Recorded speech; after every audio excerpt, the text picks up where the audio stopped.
What's going on, guys? My name is Joe Graves, and this is Mastering Business Growth. Running a business can either be amazing or an absolute nightmare. So on this show, I speak with people who are killing it in business, and I find out what it really takes to succeed. If you think you'd be a good guest, then drop me an email at joe@innersound.media. Enjoy the episode.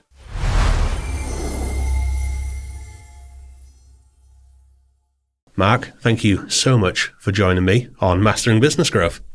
Pleasure. Thank you for having me. Yeah, it's great. So, I mean, we've already been chatting for a little bit and I think we've barely scratched the surface and you've done some incredible things. I mean, first of all, you were cleaning snooker tables. I mean, how does one get a job like that?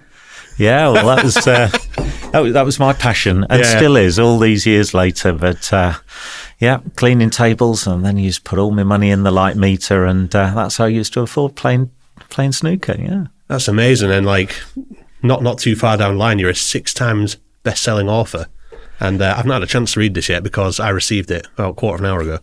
But I'll absolutely be giving this a read. And you've done some amazing things since. So please start by telling us who you are and what you currently do, and then we'll dive deep into what you've done. Yeah, I'm Mark Stokes. I'm a serial entrepreneur and entrepreneur. And for best part of 32 years now, I've identified great talent, backed great talent, and my privilege is spending my time with lots of wonderful people, and hence I arrive at your doorstep this morning, Joe. Absolutely, through a mutual contact, Paul Fernandez. That's right, yeah. Absolutely. So please tell us, where did it all begin? Okay, so I was brought up humble background in Boston, in Lincolnshire. Passion of snooker, young lad, enjoying life. Always had a 35-year itch I wanted to scratch to become an author. But I guess life takes you in different directions, and I climbed the wall at 18, left Boston, and was never let back in, I guess. You know, I went to what was Polytechnic back then, Polytechnic in Sheffield, and did my degree in construction. My dad was an engineer, so I guess I just naturally followed that route. So as an engineer doing my construction degree, I had the most amazing time. And following on from that, I entered the workplace, and I've had the privilege of working with only two companies I've been employed by, but I've had the privilege of probably 60 or 70 roles in 30 odd countries, an incredible array of opportunity. And it's taught me that, life is about the diversity, the equitability of life, and just having fantastic times with great people. That's the privilege I have every day. That sounds amazing. So what did you learn from working with two companies, being employed for two companies, that's allowed you to go into so many wildly different ventures? Yeah. So when I left Polytechnic with my degree, I was employed by a gentleman called David McCourt. He's a telecoms phenomena. He's an Irish American, and he employed me day one on a new venture. British Telecom were losing their monopoly on the old copper networks. There was a lot of US money starting to ramp up to install new duct and fibre networks. And David employed me to deploy fibre networks around the UK. And of course, fibre networks need something hanging off each end. One end is a data centre. The other end is a large financial institution. Goldman Sachs, JP Morgan, all the main investment banks. So my initial responsibilities were to do market analysis and overlays of many, many tens of millions of pounds of infrastructure deployment in the City of London, and then into all the other financial institutions around the UK. My construction background came in there. We're doing lots of data centres. And to cut a long story short, across the evolution of that then spread across EMEA. So we were in probably 20 countries around Europe. And then I was asked to move across to run the Asia Pacific region as well. So lots of opportunity, but I think it was grounded in never saying no.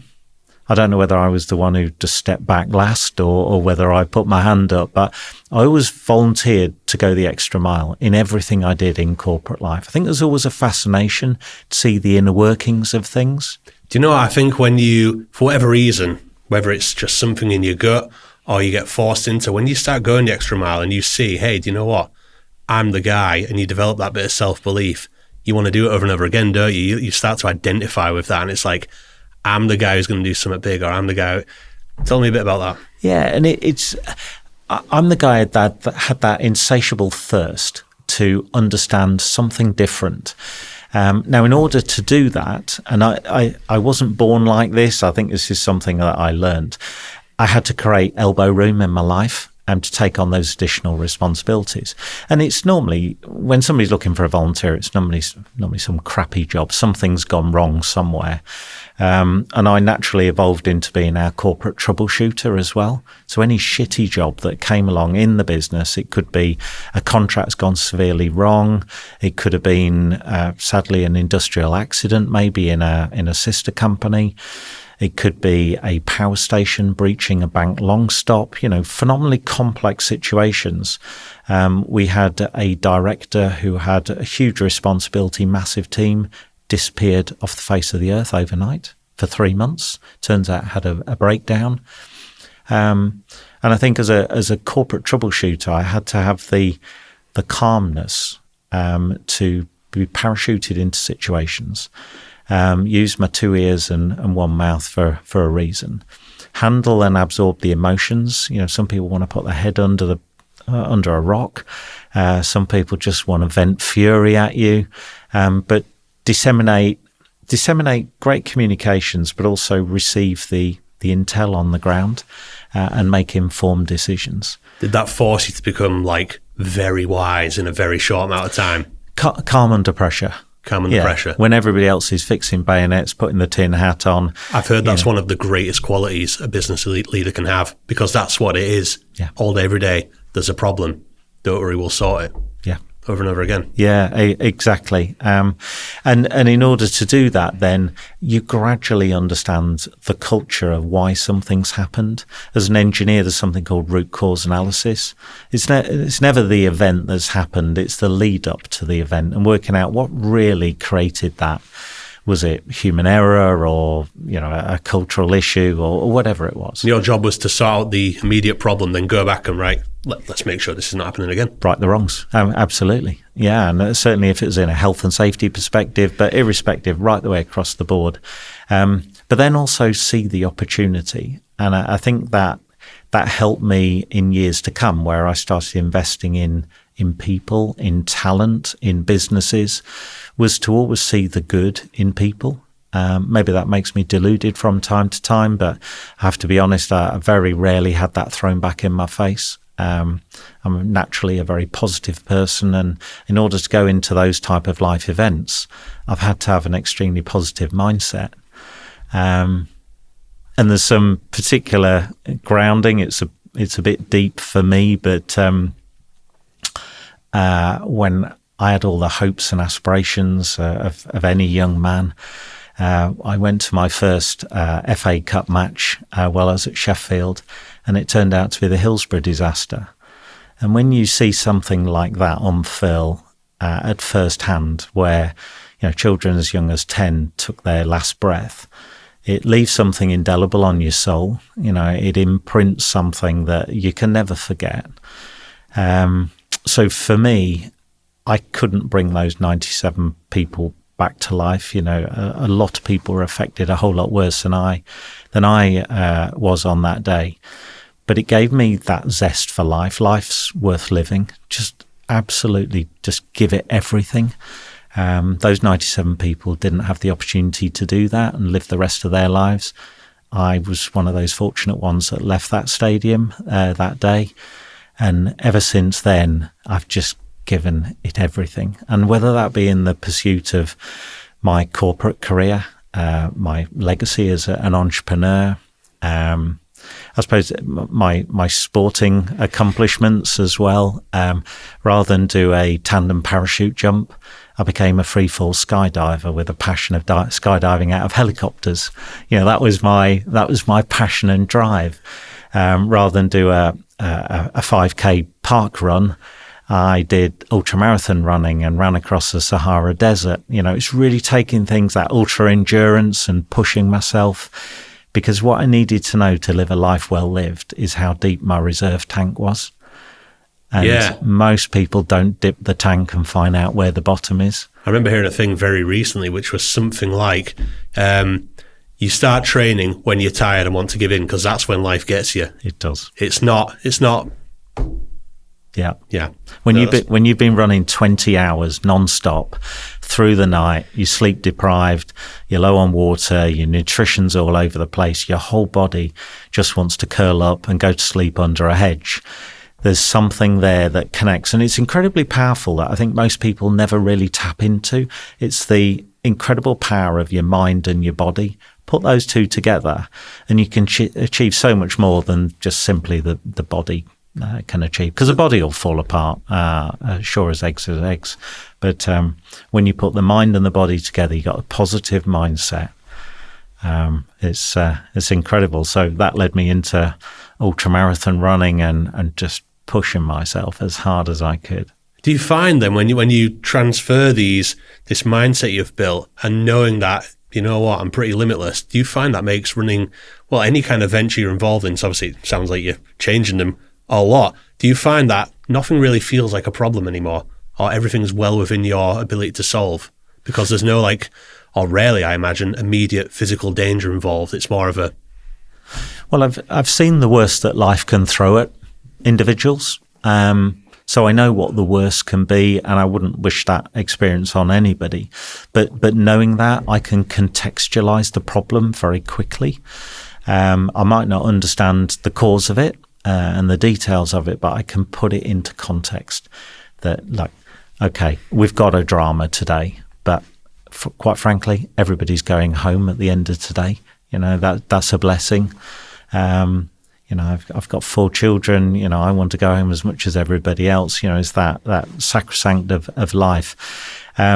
So I become very calm in situations, and with a calm head, calm thought, with a great black book as well, being well connected, you can set about uncovering what the real issues are, and building the potential from that. I think most people see a problem and they think, how can I solve the problem?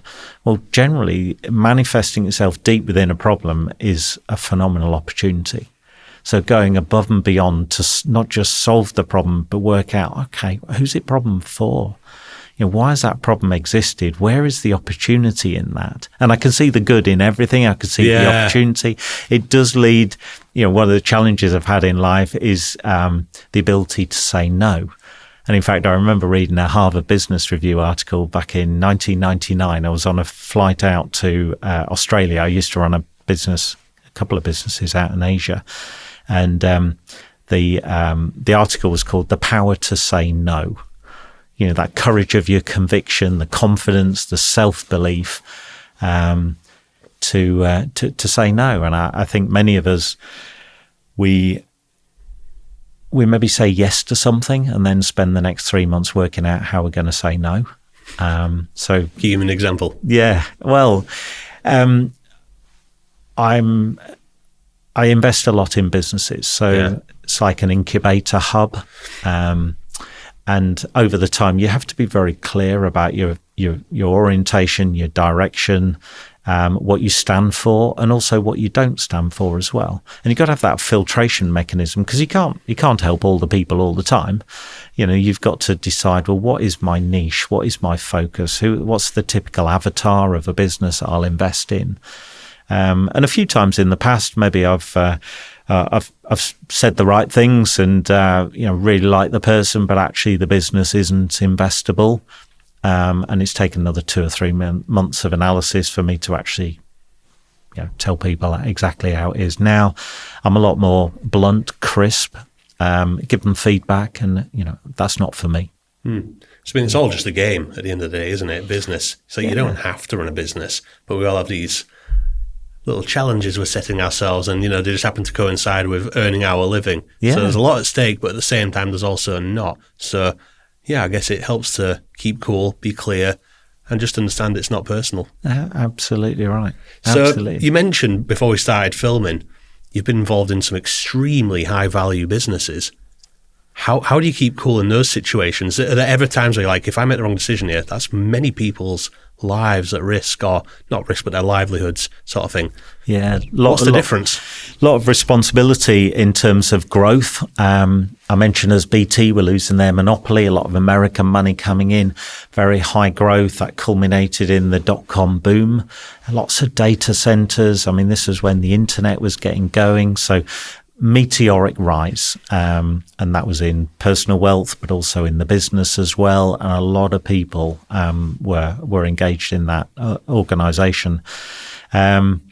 That interestingly culminated in the dot-com bust as well, and I'll come on to that in a minute. But growing big teams is something I've done. My teams have varied from 10 up to 5,000 people, in the organisations. My direct reports are probably somewhere between 7 and 10. 10's probably a bit too many. Probably 6 or 7 is probably about ideal. You have to make decisions quickly.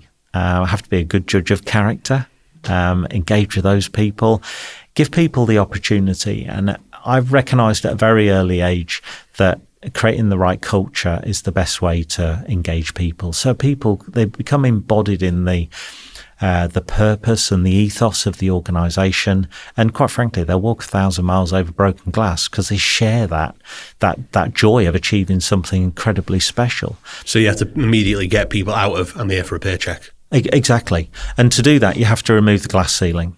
And my role, I'd seen from an early life that civil service type culture, where if you can do my job, you're a risk to me.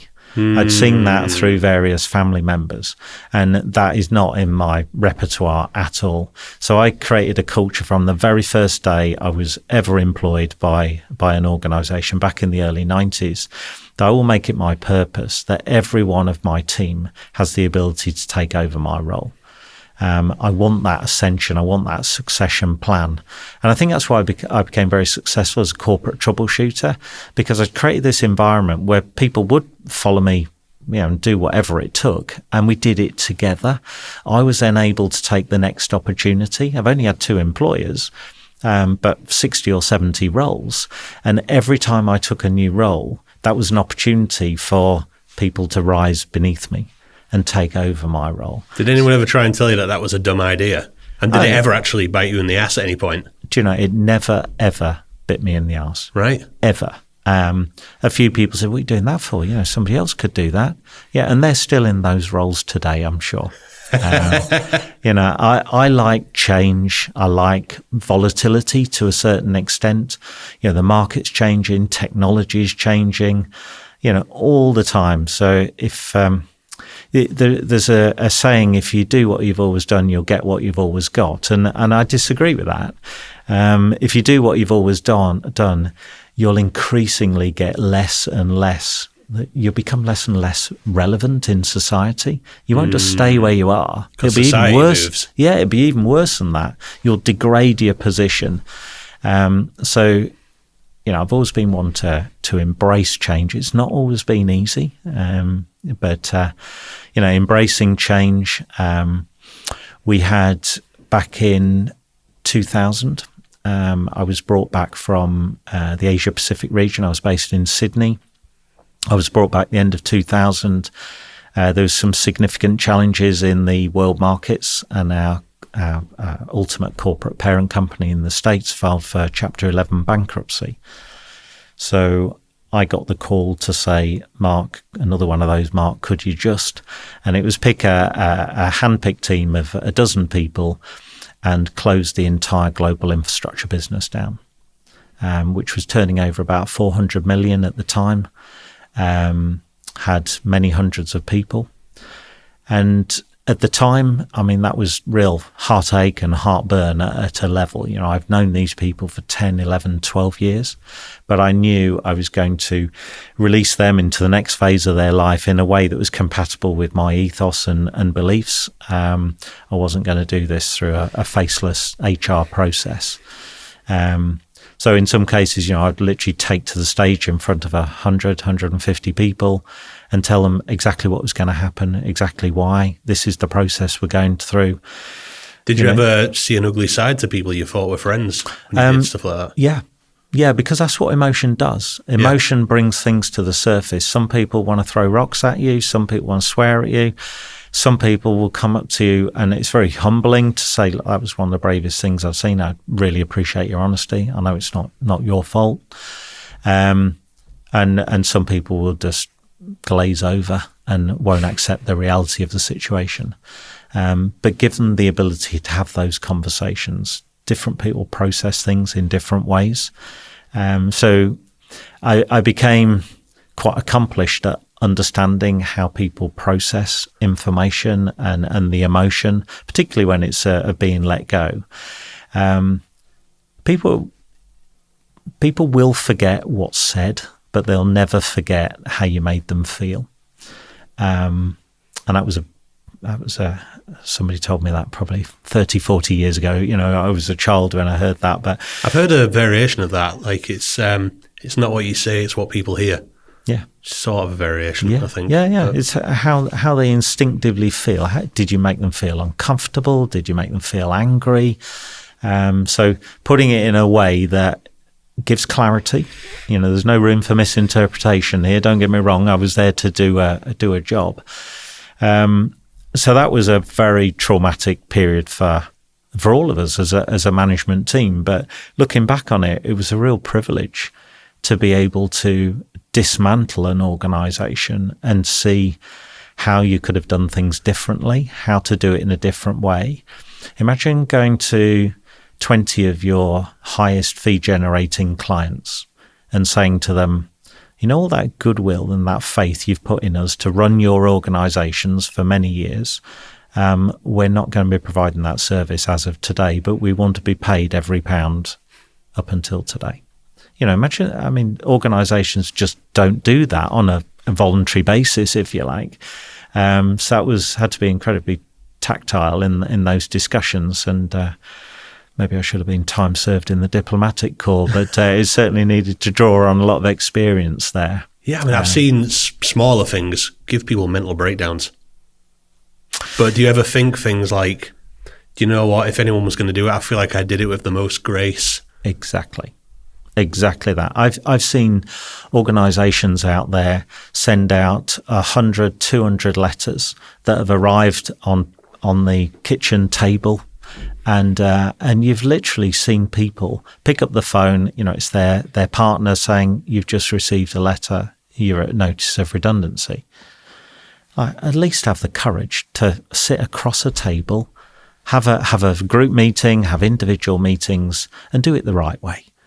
And I've had to close down other businesses. I've been involved in mergers and acquisitions, and there can be some changes needed in an organisation when you're merging organisations. So, I've had to front that out a number of times. It's never what you do, it's how you do it. So I'd like to learn some more about your speaking career, but before we do that, have you got any more stories from the corporate world before? Oh, I've got got a whole bag full of them. But one of the interesting things for me is always about business growth, seizing an opportunity, how to growing organically. My second employer was a PLC. In fact, many of your listeners will know their vans up and down the country. They're called Mitie, MITIE. So I think most people know Mitie, a big group outsourced company that do big government outsourced contracts. Well, way back in the day, back in 2001, when I joined Mitie, Mitie is an acronym. It stands for Management Incentive Through Investment Equity. And basically at that time, it was turning over a couple of $100 million.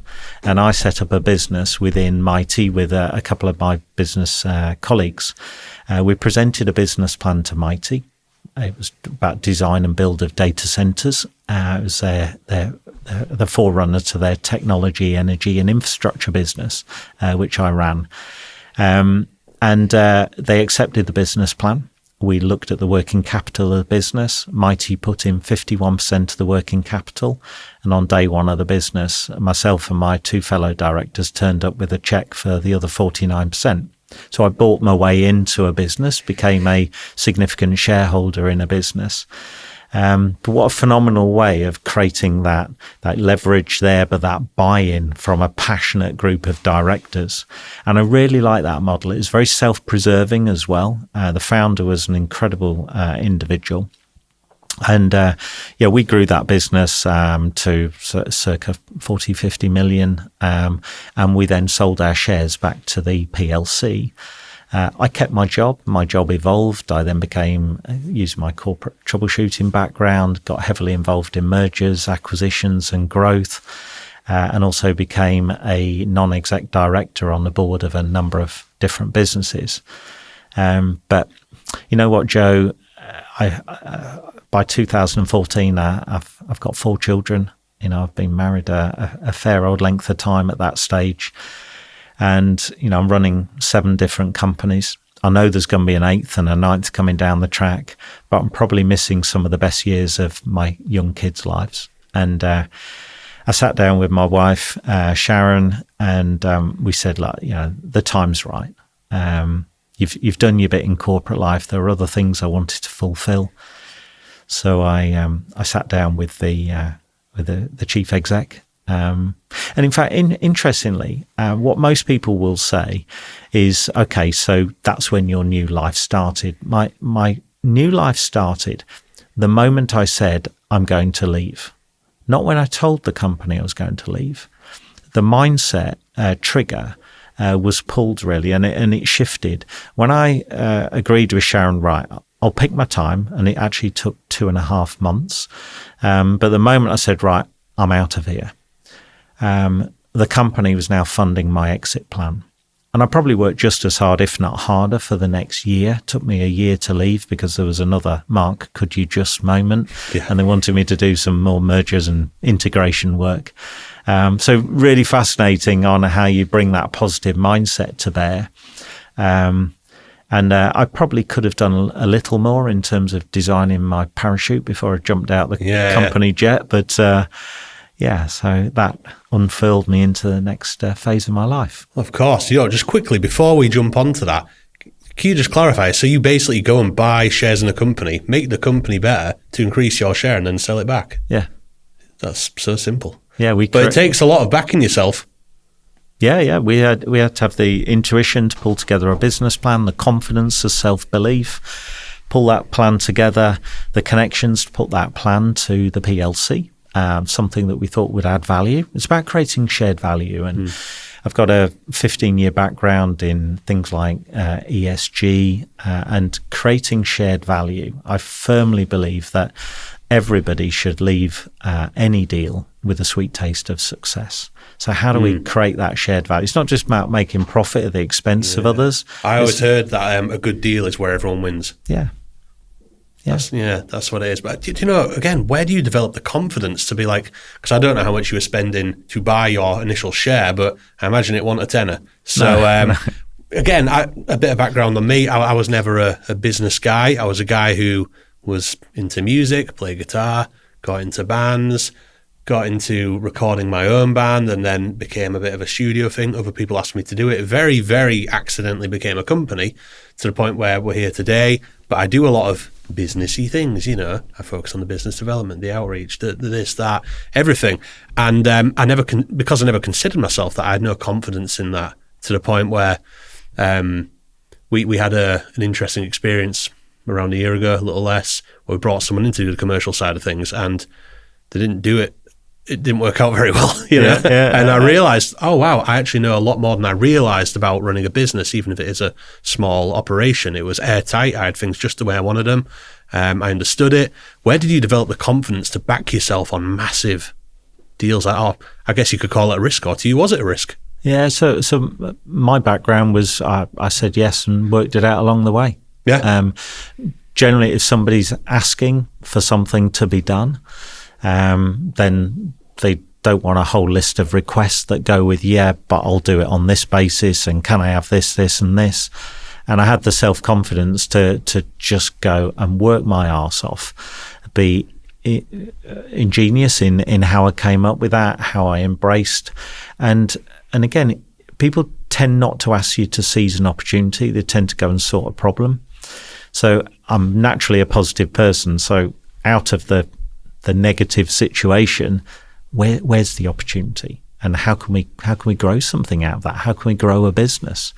I had a meeting yesterday with a business that I'm probably going to be investing in, a small relative startup. So yeah, it's always seeing that, and gradually over time, this evolves over a period of time. You earn your stripes in life, and not everything has gone, amazingly well all the time. Whether it be closing down businesses or acquisitions that maybe didn't quite gel. And not everybody shares that kind of ethos. Some people don't want change. Some people just want to sit there and hold tight, and represent the status quo, and that's kind of not where I play. No, of course not. When do you say you invest in companies? Is it always financially? Is it sometimes with your time, or is it always a mishmash of both? That's a great question. It depends on how I can add value to a business. I only want to be part of a business if I can add value. And sometimes there's requirement capital, sometimes requirement for IP, sometimes for me in a leadership or strategic capacity. Sometimes, yes, it does need more capital than I can invest in the business. So maybe some initial seed capital, and then a different growth strategy.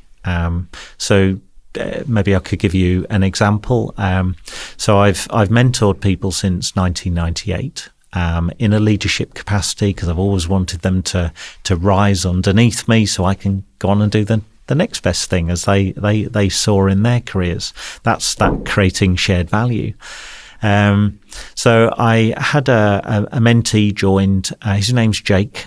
He joined in 2020, just before COVID. And he wanted to take over the world in terms of property. His background is a quantity surveyor, so he's involved in cost management. So I had a chat with him, and I didn't think it was appropriate. He just left the job, and hopefully he can make his money in property. So I'm not a natural risk taker. I'm reasonably conservative. I don't believe in taking risks that you can't mitigate and transfer.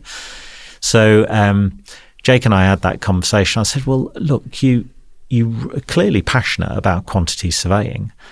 Why don't you set up your own business? It's being an employee that you don't like. And he said, well, that's fine, but I don't know how to set up a business. I said, well, fortunately, I do. So if I brought that intelligence and strategic capacity to the business, would you like to set that up? And long story short, 4 months later, he'd handed in his notice. We'd created the website. We'd created this consultancy for quantity surveying. And 4 years later, it's just tearing up trees. It's just a phenomenal business. Really passionate about it. Lovely people. But we're at that point now where it feels as though it's at the point of either plateau or strategic growth in a different way. So what are those strategic ways we could grow the business? And what we've decided, and this is nothing to do with quantity surveying, we've decided that actually there's a real talent pool out there of great people who are in employment, who are maybe fed up of the corporate politics, the glass ceilings, the commutes, working in a toxic environment, but just have a real passion for quantity surveying or their service line. So we're going to grow this through franchising, which is an area of growth I've not personally got experience in, but I've got a lot of experience in getting hold of the right people. So we did that a year ago. It's taken us around about 9 to 10 months to strategically position this.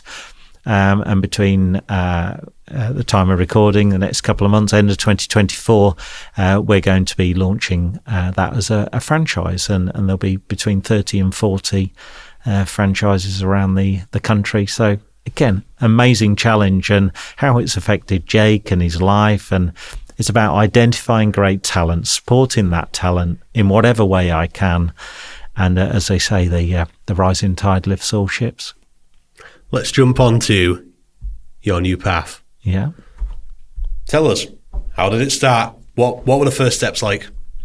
Yeah, so first steps, because I was so busy involved in mergers, acquisitions, and I was asked to close a couple of business streams down as well before I left corporate life. I probably hadn't equipped myself with all the planning to leave corporate life and then have absolute clarity in my vision. But it really is complete clarity, is that? I mean, did you have a rough idea of how to structure it in terms of monetizing what you do, whether it's writing, speaking, or were you just like, I'll figure it out? I'll figure it out. Yeah. To be honest, I knew I had the self-belief there. I knew I'd work it out, but I was quite frankly, I was mentally exhausted. I worked my bollocks off that last year and in some very taxing positions when you're making people redundant, things like that. It's not for everybody, but again, that's what I would volunteer for, really. That came with the territory. Can I ask just quickly, like you said there, how long do these things linger over you as a cloud, or even when you're there focusing on yourself? I can switch on off very quickly once the exercise is complete. So it stays with me, and I wear it. Because that's a talent. I know myself, that's something I try and do. I'm able to sometimes, but that's an art. Yeah. It's really an art. It's something that I've nurtured over the years, I suppose, instinctively. So, I wear it when it's happening. But after it's complete, because I've put everything into it and I put the right team, I've done the right thing. All my businesses have been businesses for good, creating impact in society. And I think that's incredibly important. So whatever has been done, I've done it with a sound conscience. I've done the very best I can, absolutely full on committed. And I can walk away. And generally those relationships don't go too far away from me. Even people I've made redundant, I've ended up becoming business partners with in the future. Again, it's not what you do, it's how you do it that creates that ripple effect. I've known of similar things. Yeah, I think it's just so super important. And maybe I could share an example of, creating social good, not just creating profit at the expense of others, but actually creating profit with others and allowing everybody to grow. We had a client who had a problem, and the client happened to be a large NHS hospital. It's the largest in the country. That's how large it is. And they had a problem that their boiler house was falling apart. It was 25 years old, should have been condemned. The problem the NHS had, it needed £10 million to do an asset refresh. Now, it's going to be a bold estates director to spend £10 million on an asset refresh when they can't pay nurses and doctors. That's the dilemma. We brought an innovative solution where we would do the 10 million refresh, we'll fully fund it through bank finance, and we will sell power, heat and steam to the hospital for the next 25 years. So there's an annuity income stream that drives down the cost of energy. And this is going back a fairly lengthy period of time. That's clever, that. Yeah, it's called energy services contracting, and we became proficient at that. Think of it, the ESG connotations are around that as well. Now, the technology was so efficient, so super efficient, that we were creating too much heat. We're creating the power, creating the heat, we're creating the steam. The steam drives the sterilisation of all the medical equipment and a bit of waste to energy as well. So the redundant heat was just being blown up the chimney to the environment. Not great. So what we then did was we created a district heating scheme. So we dug pipes around the local area and took the hot water to the boiler houses of local tower blocks. And all those local tower blocks are in a state of fuel poverty, which means that their residents spend more than 20% of their disposable income on utilities. And of course, you got people turning the heat down, and if they turn the heat down, they become unwell. If they become unwell, you've got this ecosystem where they start visiting the hospital more, which puts more pressure on the NHS. So we use the NHS's resource of hot water, excess heat. We improve the health and well-being of the local community, which in turn reduce the footfall across the hospital. So you got this lovely circular economy where everybody wins. And it was all funded by private sector. Public sector thinking won't get you to that level of innovation. Private sector plus public sector most certainly will. Do you know, that is such a... It almost sounds wacky, doesn't it? Like, how do you pitch something like that and people go on then? It sounds like just like that's too much to do to hopefully solve this problem. Yeah. How do you get someone to agree to go ahead with something like that? It takes a little longer than the 3 minutes it's taken for me to explain of course, it. Yeah. But and particularly, you've got challenges of the public sector procurement. But the same philosophy can happen in private sector as well. Therefore, it becomes a lot easier, and it becomes a very straightforward sale if you're selling a share of the benefits. So you're not asking for any capital infrastructure, no capital cost. It sells itself to the FD. So it's that level of innovation. And again, these things don't just happen overnight. We evolved a great business that probably took us 7 or 8 years to evolve and perfect that in the marketplace. So yeah, that was one of my sort of parting shots in corporate life as I then headed to create this multi-generational legacy. And Joe, what I really wanted to do was challenge some traditions. I wanted to be valued for my time. Rather than getting up at 3 a.m. on the red eye to Frankfurt or Singapore or wherever it would be in the world, I actually wanted to value my time. And that started with me. I had to value my time, rather, because if you don't, nobody else will, quite frankly. I wanted to complete a complete tax transformation on my life as well. I was very well remunerated in corporate life, but I never saw my tax like anybody. It was just through my payroll. So I'd always I'd made tens, if not hundreds of millions for other people. But I wanted to create a more tax efficient ecosystem for myself, my family, and my future legacy. Having 4 kids, I think the word legacy for me is very emotive. I've seen, tantamount to the lottery win dropped on people, and it destroys them because they don't have the skills to handle that. So I didn't want that for my children. So I love that concept. Yeah, It's so good. It's not legacy for me. It's just as importantly as the custodianship. And quite frankly, I want to be around for the baton change with my kids. So one of the first things I did with my holding company was I made all of my children shareholders. Not that I expected Emily at the age of 6 to understand everything about a shareholders agreement. She's busy having a loving childhood. But I want her to know more about being a shareholder by the time she's 18 than I did when I was 18.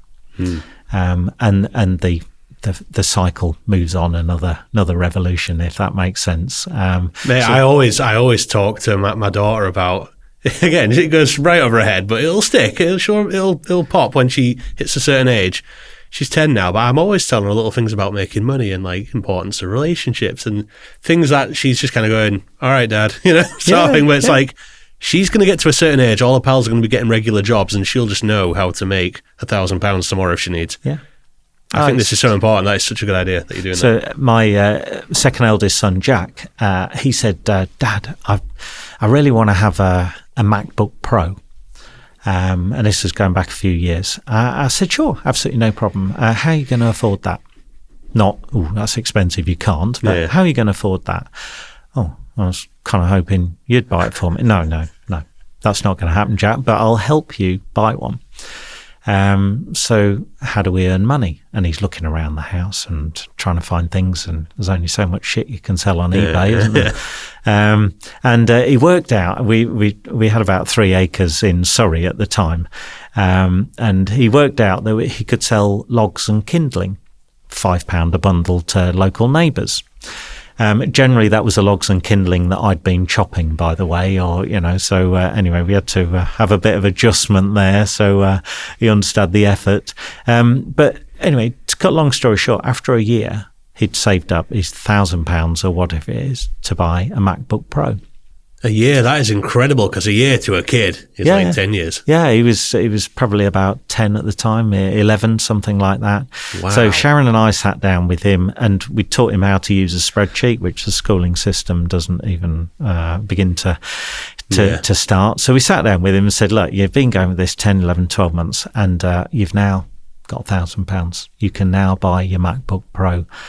And unfortunately, they're £1,200 now. There you go, inflation. So I said to him, shall we go and sort that out? And I thought he'd be really happy, but actually he was really pensive. And he said, Dad, I've worked too hard for that £1,000. Can I just carry on, keep borrowing yours? And to be honest, I mean, that was, I could have welled up and had a tear, to be honest, because it taught him, that whole exercise didn't just teach him about money. What he'd gained out of it was the value of hard work, the value of money. Wow. And that to me was incredible. So that really is part of that custodianship. And I was so passionate about that one of my books is called Advice to Your Younger Self. And I didn't really feel qualified to write the whole book myself. So I reached out to 50 friends and colleagues and asked them all to write a chapter. Given what you know now at your age, what advice do you wish somebody had given you when you're in your mid-teenage years? And, it's an incredibly powerful, eclectic array of different people from different backgrounds. Can we get one or two of the best ones off the top of your head right now? Yeah, there's just so many. Be happy. Mm-hmm. That's one. Such a simple one.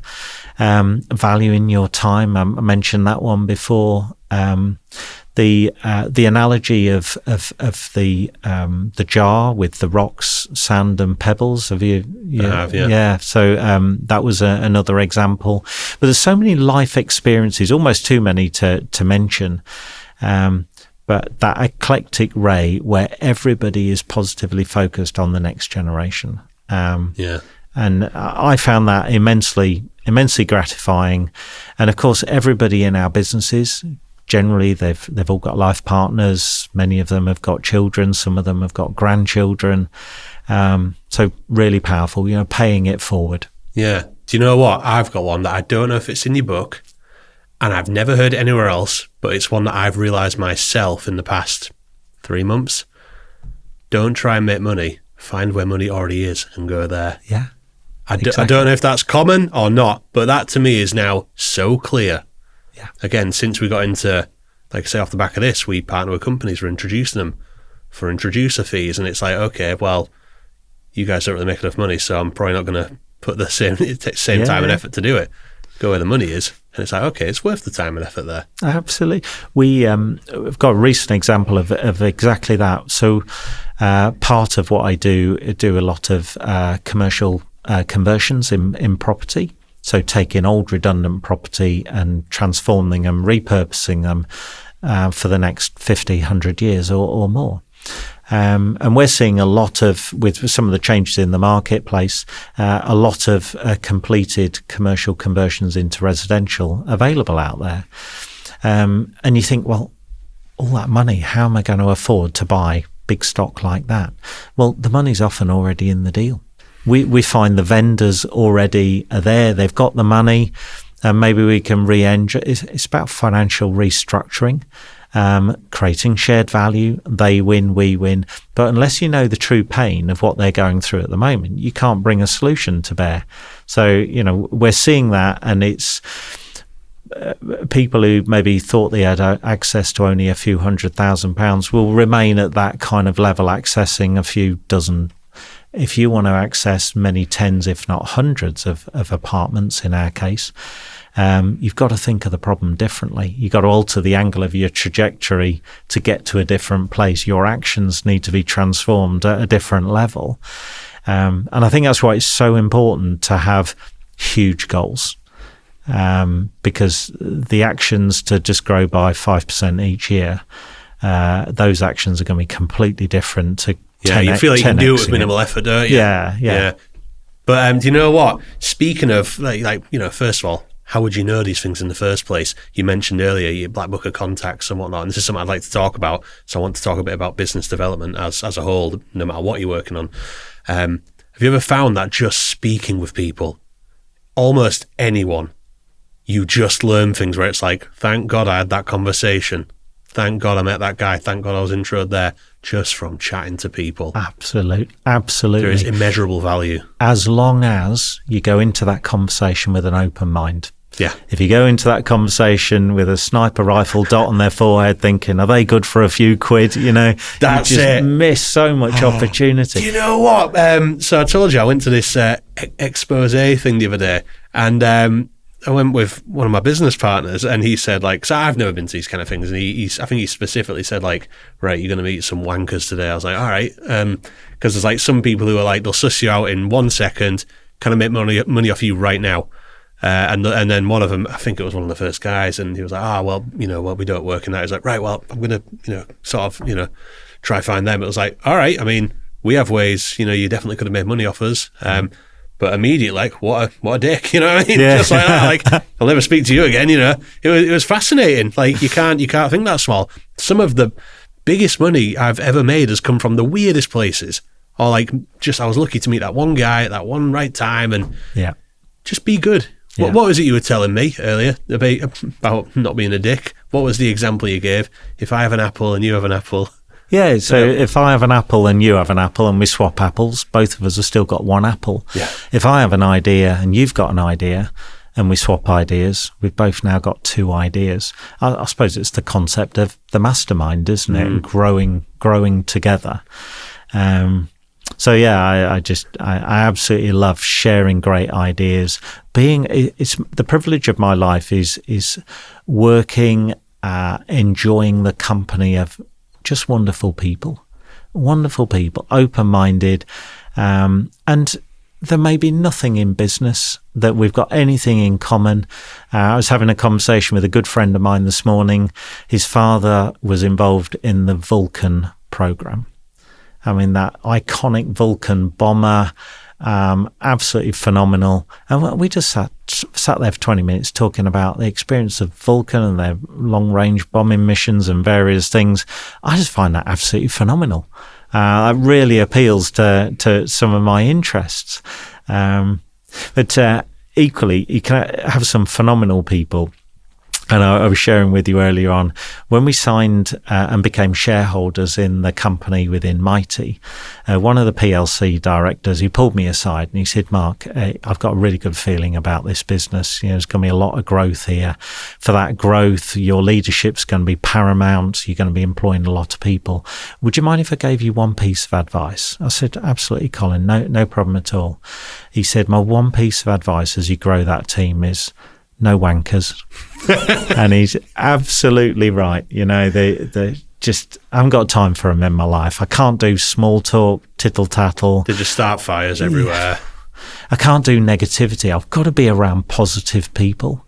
I just switch off if it's negativity. Because I've spent my life solving negative problems. I know that there's so much opportunity the other side, and it's a life not well lived for people involved in just that misery. I couldn't agree more. But of course, society has its vulnerable and it has needs. So we have a program of 100 million impact nights helping to alleviate street homelessness by using the waste heat at Royal Free Hospital to help take people out of social poverty and improve their health. So there are fantastic ways of creating social sustainability, creating a handsome return, but also sharing the wealth, and that creating shared value always comes through. And we always took that philosophy when we had shares with our company in Mighty. We distributed a number of shares and allocated a proportion of the shares to the first middle tranche of management that we employed as well. Right the way down through to the secretary who started. And they felt part of the organisation. I used the phrase, everybody walked a mile over 1,000 miles over broken glass. They would, because they just got it. It became an embodiment of the purpose. It's like the Simon Sinek example. I don't know if you've read. I think it's Start With Why. Yeah, he's talking about the example of people building a cathedral. Do you know what I'm talking about? Yeah, I do. I can't remember the exact analogy, Yeah. but it's like, the days are long, the sun's hot, but at least I'm getting paid. But then the other guy's like, the days are long, the sun's hot, but I'm building a cathedral. Yeah. And it's like, who's going to work? Who's going to get more done? Yeah, that vision, knowing what they're actually achieving, not just building a wall. Yeah. Absolutely. Well, I'll tell you what, I want to talk about just business development as a bucket, because as I mentioned before, there's operations. They're going to vary depending on what you're doing. And again, if you've been in 60, 70 different roles, I can't begin to imagine how wildly they may vary. But I'd like to know about the commonalities between business development, as in bringing work or opportunities into any venture. What works as like a common thread amongst all of them? Yeah, it's quite interesting. It's our approach to sales is very much a consultative approach. We made some fundamental mistakes in the way we engaged with people. What we do is we're involved a lot with renewable energy consultations. So if you took a supermarket, let's say, we would go and do a free survey for the supermarket. And we worked really hard for a week or so, do the free survey, and the outputs of that survey then had a proposal attached to them. The thing that we missed was there wasn't a sponsor for that program. So all of our hard work, we were expecting them to be on a knife edge thinking, oh, when's that report coming? Is it coming Tuesday night? When we did email it across or went to take it across, there was nobody waiting. There was no board sponsor. There was no exchange of value there. Nobody had paid for it. So that consultative approach is very difficult, particularly when you're trying to break down procurement paths, public sector procurement paths that we spoke about earlier on. I am not a natural born salesperson. I'm a visionary. I'm a leader, and I know what I'm great at and what I'm not great at. So employing fantastic people who are just wired, who love that thrill of the deal, who love to ring the bell on the Tuesday afternoon. Yeah, another sale in the pot, who absolutely get that and bring that passion to life.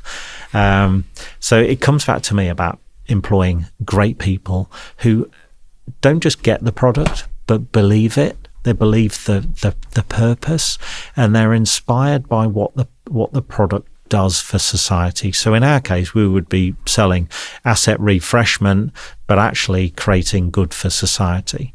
I'm a shareholder in a business that is creating homeless shelters, which creates that positive impact in society. It saves the taxpayer £40,000 a year to get one person off the street. That's great. I'll put that in a monetary terms, but actually it's about reuniting families, units. So, partners can be together, so children can actually see their mums and dads again. And that, to me, when you're talking about social impact, and most of our businesses have social impact, you've got somebody at hello. That's truly indentured sales and impact. I'm not involved in companies that just sell widgets. So my companies all have that strong outreach. And would you say that's fairly specific to you? Because I don't know many people. I mean, in the B2B world, a lot of people, all they want to know is the ROI. If we put £1 in, we're going to get £10 back. How common do you think it is that people need to know the social change? I think those that don't are missing a trick. Everything that we do has an ROI. We look at the IRRs on everything. We measure the investment valuation, but that doesn't just end there. There is also the additional return on investments there. The return on social. Was that like a penny drop moment when you realised, you know what, I need to be communicating this better? Yeah. 2005. Right. That's when this started to really dawn on me. We've got to be the custodians of the planet's natural capital. We can't just rape and pillage the oceans and the rainforests, and soil and water and these precious natural resources. We can't just make a profit at the expense of other people. That environmental, social, and good solid governance at the same time. That's where ESG came in many years ago. Creating that purpose. You mentioned Simon Sinek, the why, having that purpose, that orientation. Yes, absolutely. Financial is a key part of stability and sustainability. So hugely important, but numbers only take you so far. The numbers have to support a wider purpose. And I think those organisations that aren't selling that wider purpose, it enables us to everybody wants to be involved in our business. Now, the investments and the returns aren't going to work for everybody, but when you hear the story, when you hear the why, the drivers, people lean in. And that lean in means interesting conversations. So it's not the networking meetings where somebody with bad breath is pinning a business card into your chest and giving you the 30-second elevator pitch. Not my idea of a good night out. No, of course not. I like those one-to-one coffees. Let's really get to know each other. Yeah. Personal referral, maybe, building that network of we spend time together, get to know. Quite often we'll talk about kids. The book there, Pensions, well, that's about tax efficiency. It's actually about taking control of your financial affairs. And that's one thing I did in 2015. And the reason I wrote the book, and I wanted to take control of everything I've got, without sounding like a complete egomaniac. No, do you know, I feel the same way. One by one, I mean, there's a lot of big things to sort your business first, and your family, everything. Well, not in that order specifically, but you get my point. You need each of these big dominoes to fall into place. Pension for most people is their biggest bank account, and for 25 years, my eyes would roll into the back of my head about pensions. Didn't resonate with me. My pension strategy was looking at a pension statement once a year, thinking that shit, hopefully it'll be better next year. That was in the lorry. Yeah, and I've probably 99% of the population think like that as well. Do you know, I have a legacy question for you. What is your 100-year plan? Well, look, I mean, I've got so many plans, but I want to help 10,000 entrepreneurs achieve great things. I want to create 100 million impact nights. One impact night is one person not sleeping in the doorway of Poundland in a cardboard box. And I want to create another £1 billion a year recurring income for UK PLC. And do you think you'll do that in your lifetime? I think it will create a roll-on effect where it'll be that snowball that keeps on building momentum. If I do my role in society right, I will equip others who will be far more gifted than I ever will be, to seize the moment, seize the momentum with the likes of artificial intelligence and the fourth or fifth revolution that are coming down the track that we don't even know about yet. I want to equip them with that life of possibility, but also one of the strongest strengths in business is humility. The opposite to that is arrogance. So having the humility to be relevant to everybody, to help support, and not just be that maniacally focused on just the bottom line. There is a triple bottom line in every organisation of people, planet, profit, and we should be custodians of this great planet. And having been to the highest mountains and to the bottom of the oceans, I've seen that nature's beautiful natural capital. And if we don't look after that carefully, the legacy that we'll leave for our next generation will be a toxic time bomb. Without sounding like a soothsayer of doom, but we can see that happening.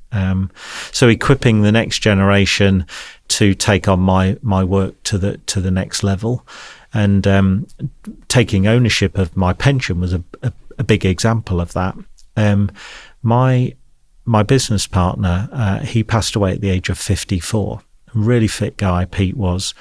Heavily involved in triathlon, and he had a heart attack on his bike and was dead before he hit the tarmac. And the sad thing for Pete's family, on top of that absolutely devastating news, is, and it's what many people don't realise, is if you die, your life partner will probably only get half of your pension. And if you and your partner die, the kids will get nothing. That's the general rule. So for anybody who's got their pen and paper out, write down what happens if I die, and get a hold of your IFA, the guy with the pointy shoes and the shiny suit that tries to flog you stuff, and ask him those pointy questions. And I don't trust anybody with my money now. And I had to take control of my pension. But how? I'd heard of this SIP thing, but I'd never heard of a SAS, a small self-administered scheme. And I can't sell SASs. I've nothing to gain here. This is purely an independent view. And a SAS is a trust, the oldest form in English law. And if Pete had survived long enough to put his pension into trust, it would have remained whole, and his legacy would have moved on whole to the next generation. So out of sad circumstances can create that increased understanding. And the SAS has been around since 1973. It's just had its 50th birthday. And all of the major wealth owners in this country hold their assets in trust.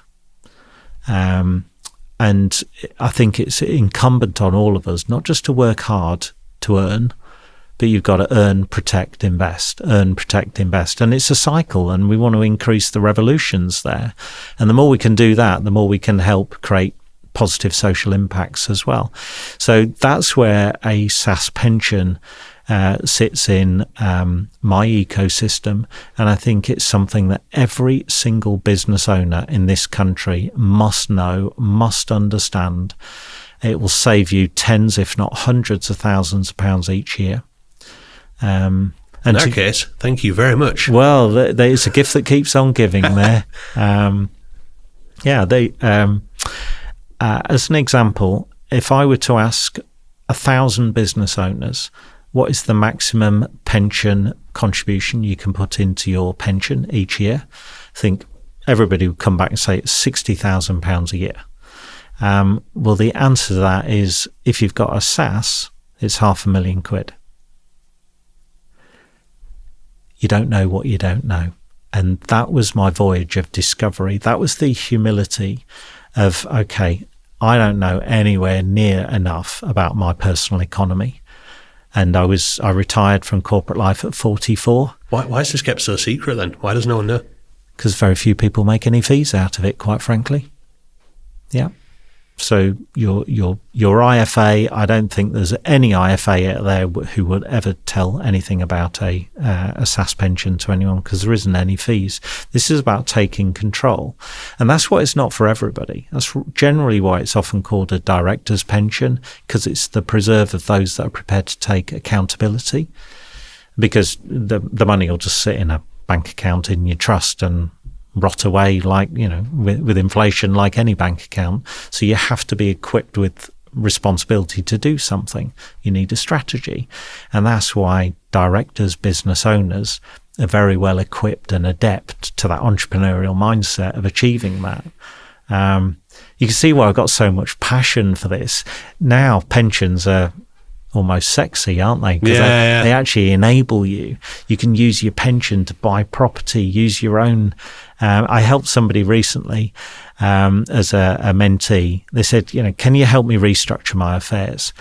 And they were paying £100,000 every year renting their company premises from a faceless landlord. And they'd been doing that for 14 years. So they paid 1.4 million over the last 14 years to a faceless landlord. Said, okay, well, why don't you use your SAS pension, acquire a commercial property, and then you can pay yourself £100,000 every year and turn that into an investment. And all you've done is bought one commercial property, transferred your asset, or you could even use it just to buy the property that you're already in. You don't. Is that all in here then? Yeah. I've written another one which is more on property and SAS. In fact, I've written 3 books on it. But I'm writing things that I'm passionate about. Yeah. I don't write about theory. I write about the collision between theory, practical. It's all about application. Well, I remember hearing, this was quite recently as well, making money is easy, keeping it is hard. Yeah. Earn, protect, invest. Earn, protect. That wheels of compounding. Absolutely. Well, do you know what? There's one more thing I want to ask you about. And it's so a lot of people, when they get into like speaking gigs and writing books, they use it as like a personal branding thing to then make money off the back end of it. Is that something you found yourself doing, or is it more that you directly monetize the media you are creating? So I write about my personal experiences. I write about things that have added value to me. It's the only way I can authentically look somebody else in the eye. And somebody say, well, is it a good idea for me? I can say, well, look, in all honesty, this is what I set out to achieve and this is what happened. So how can I enable it for them? I mentor, coach business owners. I support business owners. I might invest in their businesses as well. We might do startups together. So the books, the 6 books I've written, they're all self-published on Amazon. They've been a passion, and for sure they've helped boost some profile. As most authors will testify, you're not going to retire anytime soon on the proceeds of a book. No. But in terms of profile, it enables me to have an influx of interesting conversations. It's like this podcast, like most podcasts, you'll struggle to monetize it directly. But the doors it opens are insane. I would not be sat here speaking to you right now. Well, we wouldn't have had our interesting discussions. I'm sure these discussions go on for days, and we'll have this relationship for many years to come. Yeah. And who knows what it'll uncover in terms of those golden nuggets, opportunities that neither of us can foresee right now. But being that connector and having connectors and relationships, I just absolutely love it. Was that clear to you that would be the case, or is that just... I wrote it out of a passion. Yeah, it wasn't a conceited approach of, how can I monetize the crap out of this? And in fact, out of suspension, I still can't set you one up. I can give you a very clear indication of my independent view of the rights and wrongs of the industry and how it can be changed. Other books I've written on commercial conversions, property development, things like that. I've got more of a vested interest. I'm growing a large portfolio. So, that's going on steroids right now. I think I need to get you back to discuss this specifically. Yeah, I mean, that's, we could do a real deep dive on that. Do a full series on each of your books, really, couldn't we? Yeah, definitely we could do that. Absolutely. Well, I'll tell you what, mate. Thank you so much for coming on. We'll call it there. I've really enjoyed that. It feels like we barely scratched the surface of a million different topics, and we'd love to have you back at some point. Anytime. Look forward to it, Joe. Thank you. Thank you so much for watching this episode. Again, if you think you'd be a good guest on the show, then please drop me an email at joe@innersound.media. See you in the next episode.